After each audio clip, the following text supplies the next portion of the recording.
los errores ocurren, en la punta habla un montón de cuál es su origen, su implicancia, los distintos tipos y demás. Pueden leerlo de la punta, de la taxonomía, no les vamos a pedir que darle, bueno, sucede este error, entonces por favor díganos de qué categoría es, eso no nos interesa. Pero es interesante leerlo y tenerlo en mente, porque bueno, afecta de distintas formas. Voy a tratar de hacer con lo que creo que es lo que más importa, o las cosas que más van a tener que practicar y hacer. Y por ejemplo, una es decidir qué pasa cuando ocurre un error. ¿Sí? Tenemos como dos formas. Una es ocultarlo, ¿sí? Si se acuerdan la imagen del avestruz agachando la cabeza, es básicamente hubo un error y nada, no pasó nada, lo imprimo en consola, lo ignoro. Ese es como el peor de los casos, ¿sí? Si hay un error, punto.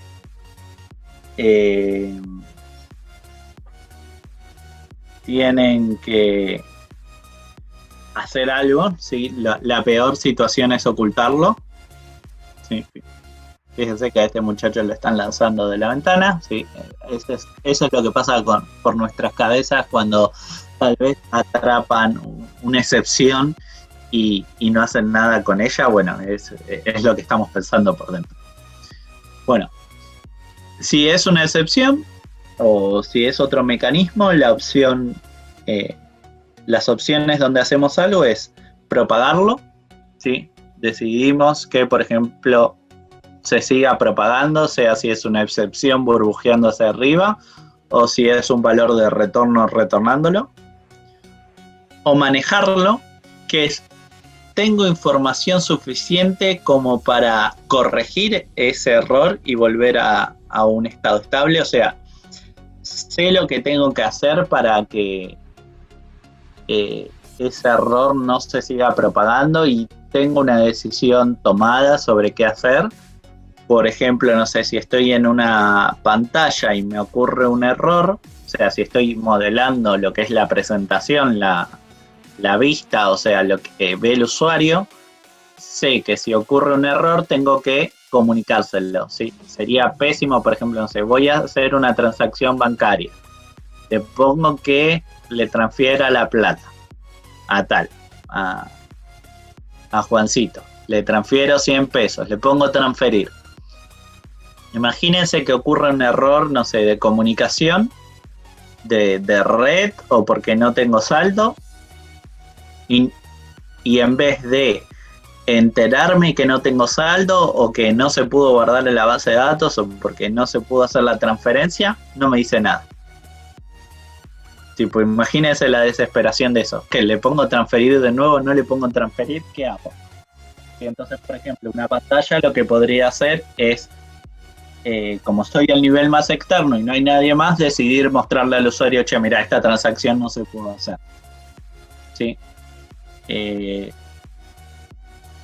Como para que el usuario se entere de qué estaba pasando. Pero eso porque sé lo que tengo que hacer y porque justo la pantalla es como el nivel más externo a nuestro sistema, entonces lo puedo mostrar. Tengan en cuenta que no vamos a modelar lo que hace la pantalla hasta el segundo cuatrimestre. Así que esa solución de agarrar y mostrarlo por pantalla ahora no es válida. Sí, porque ahora estamos modelando el dominio. El dominio, a menos que diga, bueno, hubo un error de no se pudo enviar esa transacción. Bueno, una opción, por ejemplo, podría ser reintentarla, ¿sí? O dejarla pendiente para que en otro momento alguien la haga cuando esto se solucione. Si ese, por ejemplo, podría ser un tratamiento del error, sí, o sea, no pude hacerlo ahora, entonces una opción, si estoy contemplando esto en mi sistema, es dejarlo guardado en algún lado para que alguien lo intente más tarde, ¿sí? O reintentarlo ahora, ¿sí? Esa es como, por ejemplo, una estrategia de manejo de un error particular si lo quisiera. Si no tengo idea qué hacer, puedo dejar que se propague hasta que, bueno, alguien llegue y se entere de ese error. Por ejemplo, no sé, si estoy haciendo un test para chequear que algo falle, mi test va a ser el encargado de atrapar ese error y decir, bueno, estuvo ok. ¿Por qué? Porque lanzó el error. ¿Sí? Entonces, la de ocultarlo, esa no la vamos a usar, ¿sí? Al menos no en diseño.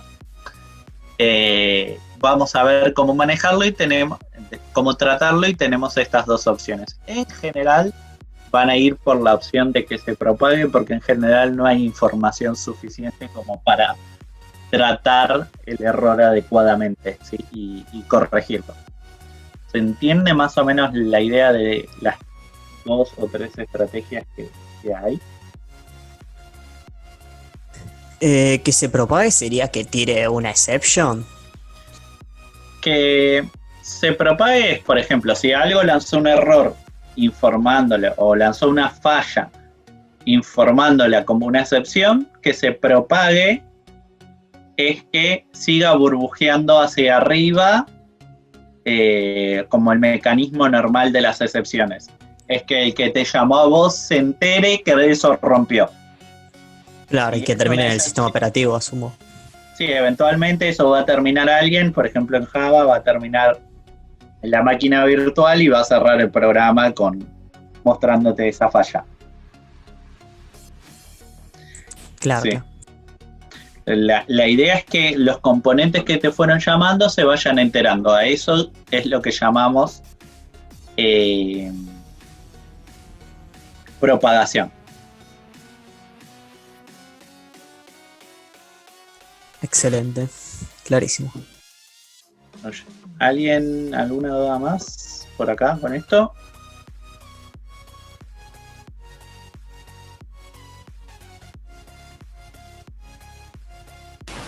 Hola, ¿se escucha? Yo tengo una duda con esto de las excepciones en el TP de que me pongo. Porque, por ejemplo, cuando el usuario crea una prenda con una categoría y un tipo inválido, ese era un problema, que el tipo tenía que coincidir con la categoría. Por ejemplo, un calzado y un pantalón, que no corresponden.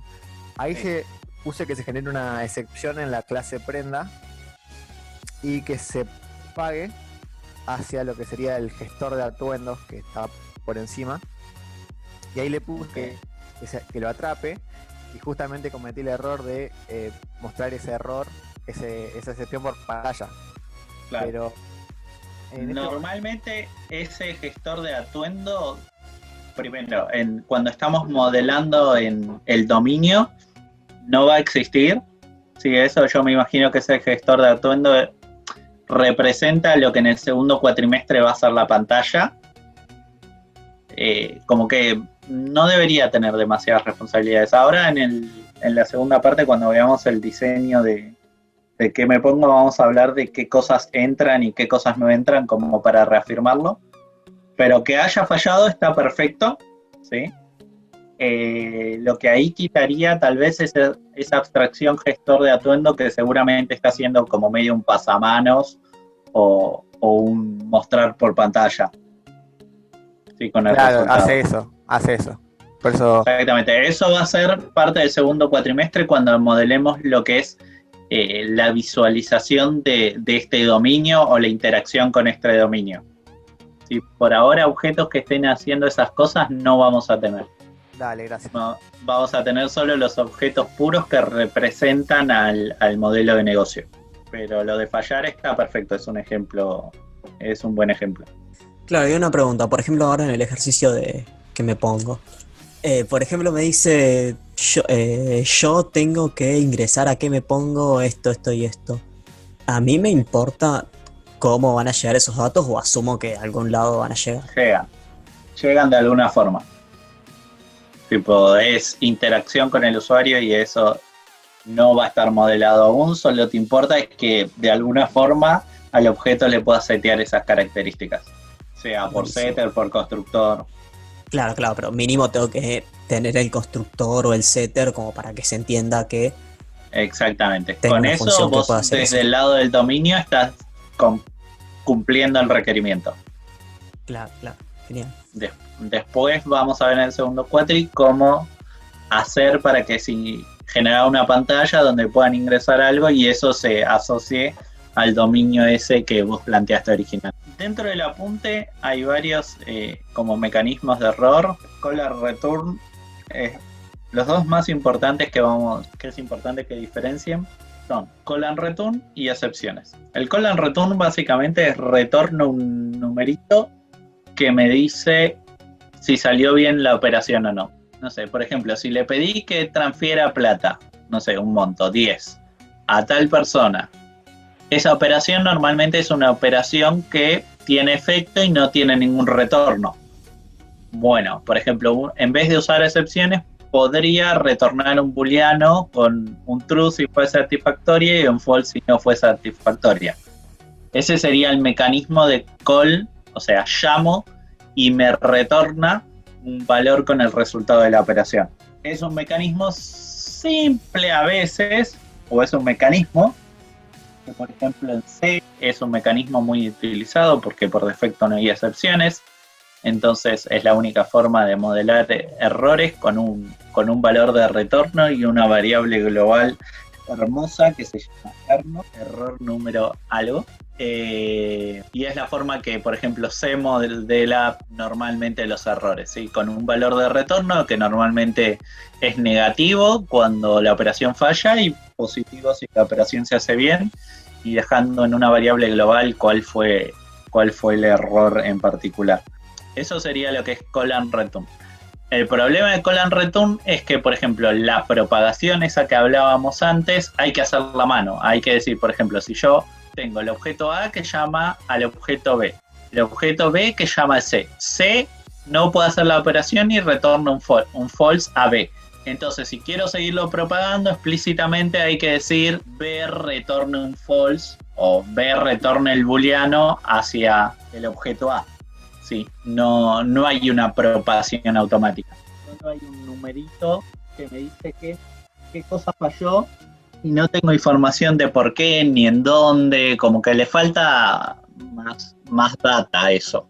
Sí, más info como para manejar bien la falla y saber tal vez qué hacer. Entonces, ¿hasta ahí alguna duda de call and return o qué? Para saber dónde falló podrías usar, no sé, más variedad de códigos como para saber de dónde viene la falla, ¿no?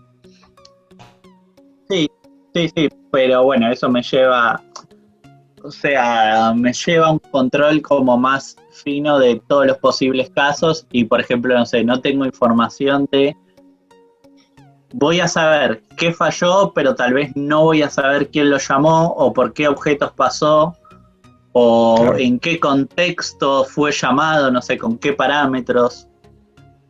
Como que normalmente es medio pobre en cuanto a información que me comunica el error ese con un valor.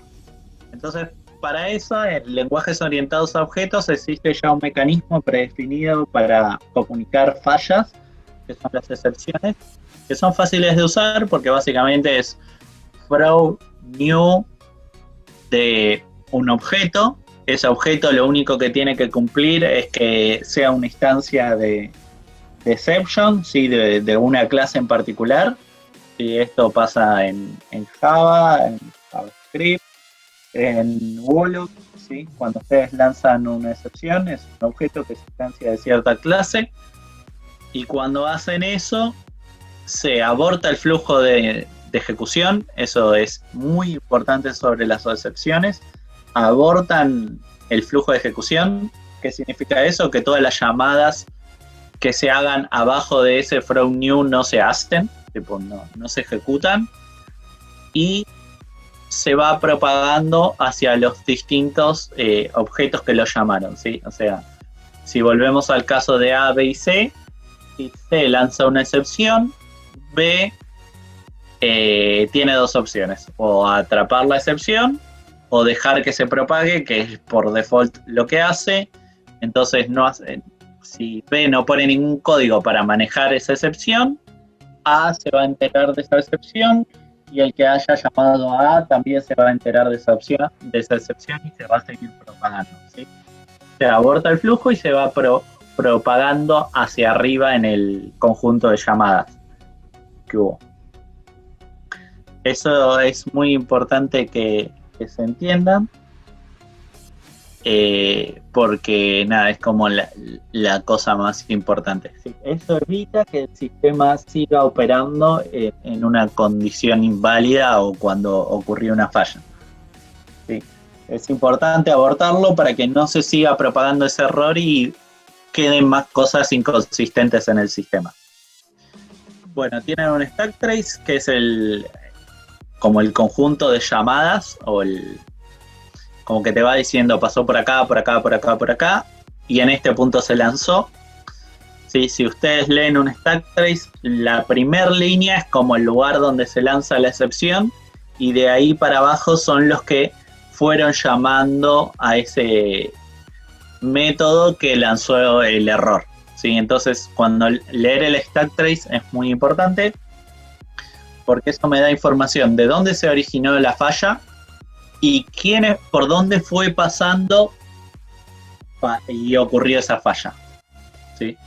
Y a veces las excepciones también pueden tener excepciones adentro, y entonces puedo ver, bueno, fue la excepción de tal tipo, pero la causa original fue una excepción de tal otro tipo.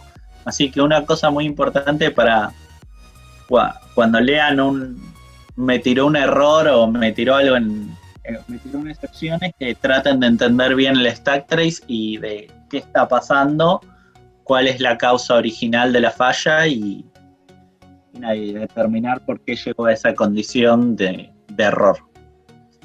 Tiene un mensajito descriptivo y tiene un tipo. Al ser instancias de cierta clase, tienen un tipo definido, que es el tipo de la clase o el tipo de las superclases.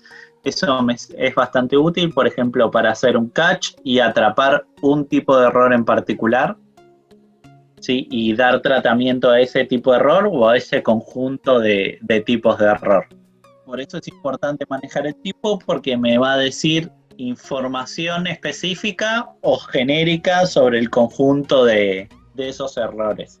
¿Sí? Así que hay que tener cuidado cuando estemos atrapando excepciones de atrapar el tipo que queramos o el conjunto de tipos que queremos. No es lo mismo atrapar, no sé, no tiene saldo exception, que es un tipo específico, es una excepción que tal vez está creada para cuando alguien no tenga saldo, que andar atrapando exception, que puede ser, no tiene saldo exception, puede ser que haya un null, puede ser que, no sé, puede ser demasiadas cosas, que trate de acceder a un elemento que no existe dentro de un array, ¿sí? Es como demasiado genérico exception. Hay que tratar de atrapar excepciones que son específicas para la solución que yo quiera hacer. Sí, así que ojo con andar atrapando exception de forma genérica. Una pregunta que vi que varios hicieron, no sé, ahora creo que en el chat no, pero que me hicieron la clase pasada y como es, y lo vi en el formulario bastante, es la diferencia entre excepciones chequeadas y no chequeadas en Java. Para eso armé un videito que les voy a dejar subido en el seguimiento de clases. Así pueden ver bien la diferencia entre esos dos tipos. Es más que nada cómo se usan y qué impacto tienen. Pero a efectos prácticos, en resumen, para diseño vamos a usar las no chequeadas. Sí, después en el video me explayo un poco más de por qué y demás, pero vamos a usar esas, las no chequeadas, que son las que heredan de runtime exception. ¿Sí? Bueno, y después la aplicación en el video, y si tienen dudas, cuando vean el video me lo pueden preguntar por el foro y demás. ¿Dudas hasta acá? ¿Qué criterio debería usar para elegir entre una excepción y una validación? Porque estoy leyendo lo que dice el chat. Ok, lo que dice es qué criterio debería usar para elegir entre una excepción y una validación. La validación es lo que vos haces para decidir si vas a lanzar la excepción o no. O sea, vos validás el estado de un objeto, y si no es el estado adecuado, por ejemplo, está en un estado erróneo, decidís generar una falla, en este caso, por ejemplo, lanzar una excepción para comunicarle al resto que eso no se puede hacer. Pero también podría validar que sean consistentes. O sea, la validación es lo que te dice si lanzás la excepción o no, básicamente. Yo entiendo eso por validación. ¿Se entiende más o menos, Juan? Bueno. Vamos a seguir. Bueno, ¿en quién confiamos? Normalmente vamos a tratar de confiar en nuestro código interno porque lo codeamos nosotros. Vamos a codear porque vamos a confiar en el interno porque en teoría lo codificamos adecuadamente y no debería haber problemas. Y vamos a desconfiar en principio con lo externo.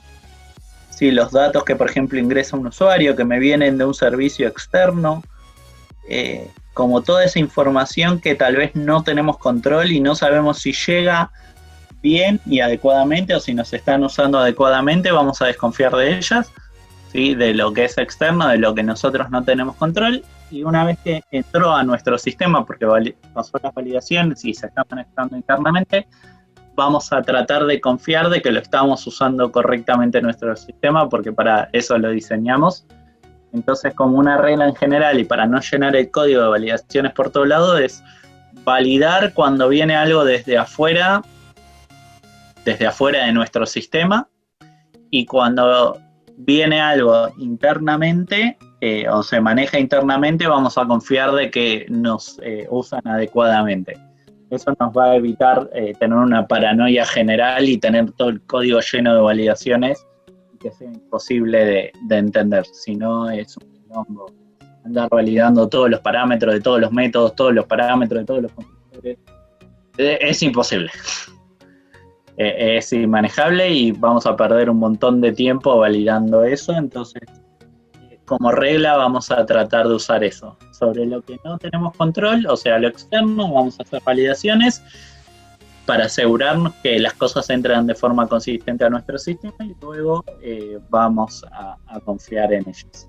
Sí, por ejemplo, lo que llega del usuario o por ejemplo, no sé, de un sistema externo que nos está llamando a nosotros, o que, por ejemplo, no sé, hicimos una biblioteca y no sé, la tenemos abierta al mundo y queremos validar que se esté usando correctamente cuando llegue la información a la biblioteca, o cuando sí, o como una API, o cuando, o sea, cuando llega información de un sistema externo, sea una persona o un sistema distinto de programación, vamos a desconfiar de eso y hacer las validaciones para que no llegue nada raro a ¿qué es una API? Los que están preguntando por ahí, es una interfaz de programación para las aplicaciones. O sea, básicamente es un conjunto de mensajes o de operaciones que yo expongo para que interactúen con mi sistema, ¿sí? Vamos a ver en el segundo cuatri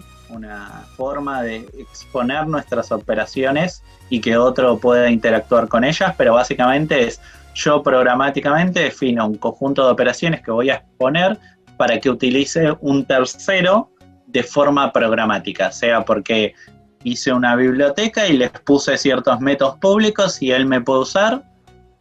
Por ejemplo, el caso de la API de fechas de Java, el local date, toda esa parte de fechas es una API pensada para manejo de fechas, y eso es la forma que expone Java para manejar fechas, ¿sí? Entonces, es el conjunto de operaciones que yo expongo para que se utilice de forma programática. ¿Más o menos se entiende la idea? Sí, Genial. Perfecto. Bueno, después, cosa importante, fail fast, fallar rápido, ¿sí? O sea, una vez que detecté ese error, entonces voy a fallar, ¿sí? En lo más rápido que pueda para que no se siga propagando ese error. Eso básicamente. Tipo, es fallar lo más rápido que pueda. Por ejemplo, voy a mostrar un ejemplo de dos códigos. Tenemos un código, por ejemplo, categoría, no importa de dónde la saco. Por ejemplo, supongan que viene con nulo. Y instancio una prenda, como habíamos visto, que se agrega en un objeto armario, que es una lista, o que es un, ¿cómo es que se llama? Un objeto, perdón. no es una lista, es un objeto. Voy a cambiar el nombre al método, así nos confundimos. Y agrega la prenda en ese estado. Después por el otro lado tengo un método en armario, cuántas tengo, que agarra las prendas. O sea, recibo una categoría y me dice cuántas prendas de esa categoría tengo. Para eso hace un map, se queda con la lista de categorías y cuenta la cantidad de elementos que machean con el elemento que estoy pasando, ¿sí? Básicamente cuenta cuántas categorías de ese tipo hay. Tenemos dos soluciones para validar que la categoría sea correcta. Opción 1, que es la opción A, valido en el constructor de la prenda que si es nula, falla, si lanza una excepción. Y si no es nula, asigna la categoría. Opción B, cuando me pidan la categoría, voy a fijarme si es nula, lanzo un error y si no, la retorno. ¿Sí? Son como dos opciones distintas que estoy validando que la categoría no está. Primero, la opción A, ¿en dónde rompe? ¿En T0 o en T1? Rompe en T0. Sí, perfecto, buenísimo. ¿Sí? ¿Por qué? Porque rompe en la instanciación. La segunda opción rompe en T1. ¿Por qué? Porque rompe en el get, no rompe en la instanciación, ¿sí? Fíjense, acá es fácil traquear, o sea, la opción A es fácil traquear por qué está rompiendo, porque llegó la categoría en nulo, entonces puedo ver, mirá, tiene una variable categoría que acá un guachín había escrito null. Entonces, qué boludo, acá tenía que hacer X cosa. Si en la opción A me doy cuenta, tengo el contexto necesario donde están seteando la categoría y me entero rápido dónde está fallando y puedo determinar el error. En la opción B me está fallando acá. Entonces, si yo veo el error acá en B, digo, bueno, este está fallando porque la categoría es nula. ¿Y cómo llegó entonces la categoría a ser nula? Debería ver cómo conseguí este objeto, dónde se generó, cuándo. Como que es más difícil traquear el error. ¿Por qué? Porque dejé el sistema en un estado inconsistente y recién después de mucho tiempo, cuando llama al cuántas tengo, me estoy enterando de que estaba inconsistente, ¿sí? Entonces es más difícil traquear el error de por qué eso quedó mal seteado. En cambio, en la opción A era muy fácil, era, bueno, cuando estoy haciendo el new, categoría está apuntando a null. Es fácil corregirlo. ¿Sí? Detectarlo y poder hacer algo. En el otro caso puede ser en algo que no tiene nada que ver que esté fallando. Por eso es importante el fail fast. La opción A cumple con fail fast. ¿Por qué? Porque apenas detecté que categoría tiene un estado inconsistente, fallo. ¿Sí? Comunico que hay un error. La opción A aplica fail fast. La opción B detecta la falla, la comunica, pero no aplica fail fast. Está fallando mucho después de lo que podría haber fallado originalmente. Podría haber detectado esa inconsistencia. ¿Se entiende la idea de fail fast y por qué es importante que falle lo más rápido posible? Sí, ¿te puedo hacer una consulta, Gas? Sí. En este caso, no solo por la velocidad, pero la opción A impide que ocurra un evento no deseado, fuera del momento en el que falla. O sea, en la opción A sería imposible que categoría tuviera el valor null. Eso también es, o sea, eso es parte de la velocidad, o que se impida que un estado esté en un estado no deseado, es otra cosa. O sea, la categoría de la prenda no va a llegar a ser null, o sea, Claro. voy a detectar el error, que es me pasaron el null, y jamás va a estar en estado inconsistente porque estoy abortando el flujo con la excepción. Entonces jamás llega a quedar en un estado inconsistente. Claro, la duda es, ¿impedir que un estado sea inconsistente es parte de fail fast o es otra cosa? Es un caso particular para mí de fail fast. En este caso es justo esta operación modifica el estado. Uh-huh. Tal vez si fuera otra operación que no tiene efecto, pero que le pasan mal los valores, podría ser, no sé, poner que tenés una validación de que querés cierta información, pero si no tenés los permisos tales, no podés verla. Bueno, esa operación no tiene efecto, pero vos deberías validarlo y fallar porque, no sé, alguien lo está pidiendo, no sé, con el perfil de menor de edad, no sé, ponele, querés acceder a películas con categoría de violencia y uno de tus requerimientos es con un usuario que tiene perfil de niño no puede acceder a películas violentas. Entonces, por ejemplo, no sé, si le haces un get películas con el usuario, esa operación per se no tiene efecto, devuelve un valor. Pero sí deberías validar que, por ejemplo, no sé, hacer la validación si el perfil del usuario es niño, entonces fallar. ¿Sí? O sea, si vos la hicieras igual, no dejás el sistema inconsistente, pero estás realizando una operación que no deberías poder hacer. Perfecto. Sí, es como un pasito particular para mí. O sea, lo de failfast es tratar de romper lo más rápido posible cuando detectes esa inconsistencia o ese error. Sí.